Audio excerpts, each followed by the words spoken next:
Zombie apocalypse. It's a zombie apocalypse, the world's know as we know it, and the only cunt left to document it is this so-called poet. I woke up in the morning, I thought the bird was just frisky. She was wanting to eat us, so I let her.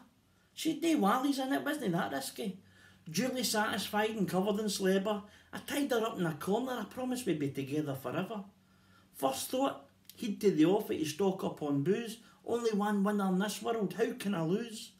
I had to kill the owner, although I was like Naveed, but I stoved his fucking head in with some frozen galley breed. You see, that's how you kill them, destroying the brain. Make sure you get it all though, let nothing remain. I head back to the house to chill with my boozing zombie woman, but the trail of stoved in heads I've left means I hear a zombie horde coming. Learning from mistakes is rule number one, and covering your tracks whenever you can.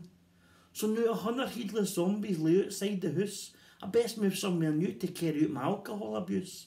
Untie my zombie bird and put a collar round her neck, and lead her to a new pad with a quick security check.